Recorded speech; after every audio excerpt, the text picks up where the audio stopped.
आज हम स्टार्ट कर रहे हैं part 2 chapter number 3 class 9th। आज हम पढ़ेंगे एटॉमिक मास के बारे में।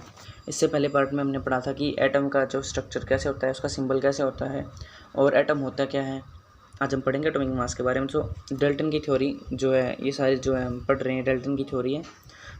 डेल्टन ने क्या कहा था कि जो एलिमेंट होता है, हर एलिमेंट के एटम का जो है मास अलग अलग होता है। जैसे हाइड्रोजन के एटम का मास अलग है, हीलियम के एटम का मास अलग है, और वो मास जो है बहुत छोटा सा होता है।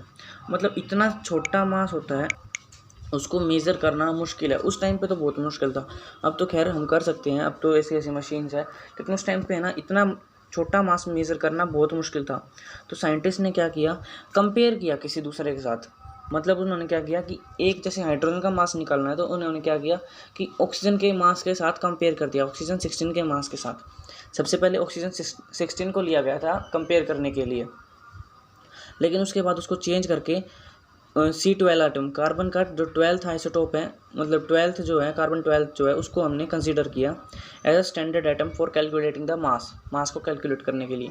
अब क्यों किया, उसका रीज़न ये है क्योंकि जो कार्बन 12 का जो मास है ना, वो एक होल नंबर है, मतलब एक परफेक्ट होल नंबर है। लेकिन जो ऑक्सीजन था, ऑक्सीजन 16 था, 1/16, उसका जो मास था वो होल नंबर नहीं था।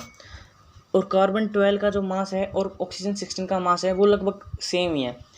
मतलब उसका मास इसके मास के बराबर तो है, बट उसका जो है पॉइंट में था, इसका जो है परफेक्ट इक्वल है, होल नंबर है। तो इसलिए कार्बन 12 को लिया गया। इस कार्बन 12 के अंदर जो है 6 इलेक्ट्रॉन होते हैं, 6 प्रोटॉन होते हैं और 6 न्यूट्रॉन होते हैं। तो मतलब परफेक्ट रेशो बिल्कुल सेम है, बिल्कुल मतलब कांस्टेंट है। तो इसलिए कार्बन 12 को लिया गया।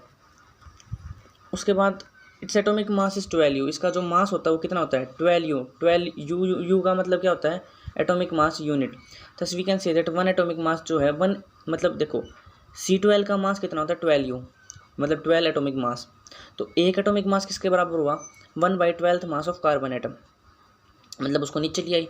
Here is a list of atomic mass. यहाँ पे देखो हाइड्रोजन का मास कितना होता है, 1U, कार्बन का 12U, नाइट्रोजन का 14U, ऑक्सीजन का 16। तो इस तरीके से दे रखे हैं। कैन एटम एग्जिस्ट इंडिपेंडेंटली, क्या एक एटम जो है इंडिपेंडेंटली एग्जिस्ट कर सकता है। So atom can not survive independently, so atom join together and form molecules और आयन। मतलब एटम जो है सिंगल तो नहीं रह सकता, एटम जो है या तो कंबाइन होगा, मतलब आपस में ज्वाइन करेगा, या तो एक एलिमेंट के एटम ही कंबाइन कर जाएंगे, या फिर अलग अलग। उससे वो क्या बनाएगा, मॉलिक्यूल्स बनाएगा या फिर आयंस बनाएगा।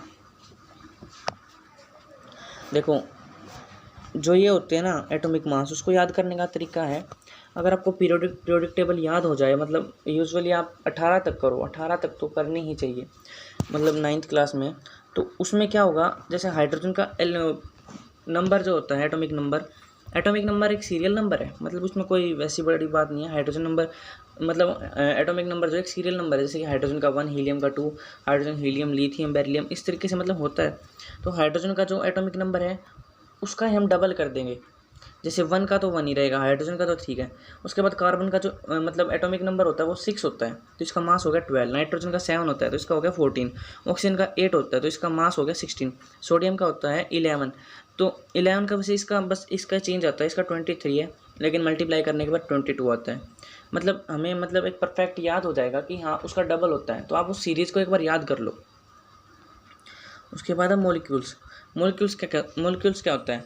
Molecules is a collection of various atom. जब बहुत सारे एटम जो है कंबाइन हो जाते हैं तो उसे मॉलिक्यूल्स कहते हैं, और वे केमिकली बॉन्ड के साथ जो है कंबाइन होते हैं। These atoms are bond together, उनके बीच में जो है बॉन्ड होता है अट्रैक्शन का, force of attraction. Atoms of same element और different element can bind together. हाँ, एक एलिमेंट के एटम भी बाइंड कर सकते हैं और अलग अलग एलिमेंट के एटम भी बाइंड कर सकते हैं। A molecule is the smallest particle of substance. Molecule जो है एक सब्सटेंस का स्मॉलेस्ट पार्टिकल है।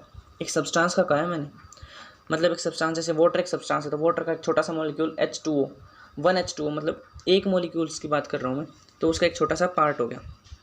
That can exist independently.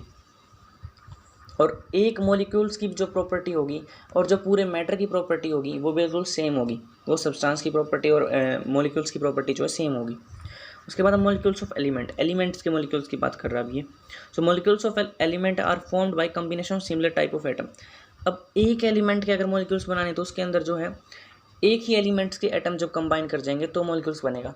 जैसे कि मैं बात करूँ H2 एक हाइड्रोजन का एक एलिमेंट मतलब हाइड्रोजन एक एलिमेंट था, तो उसका एक एटम H, दूसरा एटम H, जब ये आपस में कंबाइन कर गए तो क्या बन गया H2। तो ये एक एलिमेंट होता है H2, उसका एक एटम, इसका एक मॉलिक्यूल क्या हो जाएगा 1H2, मतलब एक H2 is made up of only one atom while oxygen is made up of 2 atom. अब हीलियम जो है वो एक एटम से मिलकर बना होता है, लेकिन ऑक्सीजन जो है वो 2 एटम से। ये क्यों होता है? क्योंकि इनके अंदर जो है एटोमिसिटी का डिफरेंस होता है। एटोमिसिटी क्या होता है? Number of atoms in a molecule, कितने एटम्स एक मॉलिक्यूल्स के अंदर, number of atoms in a molecules of an element, मतलब एक एलिमेंट का जो एक मॉलिक्यूल है उसके अंदर कितने एटम है, उसी का हम क्या कहते हैं एटोमिसिटी। मतलब measuring of atom in a molecules, एक मॉलिक्यूल्स में एटम कितने हैं उसको हम एटोमिसिटी कहेंगे। हीलियम जो होता है मोनोएटॉमिक होता है, लेकिन ऑक्सीजन जो है डायएटॉमिक होता है। मोनोएटॉमिक का मतलब क्या होता है? जब एलिमेंट के अंदर एक सिंगल एटम हो तो मोनोएटॉमिक। डायएटॉमिक का मतलब जब 2 एटम हो। ट्राइएटॉमिक में मतलब 3 एटम हो। टेट्राएटॉमिक 4, और पॉलीएटॉमिक मतलब 2 से ज़्यादा हो। इसका मतलब ट्राइएटॉमिक में पॉलीएटॉमिक है और टेट्राएटॉमिक भी पॉलीएटॉमिक है। सो इसके कुछ एग्जांपल दे रखे हैं। Argon monoatomic, helium monoatomic, oxygen diatomic, hydrogen डायएटॉमिक,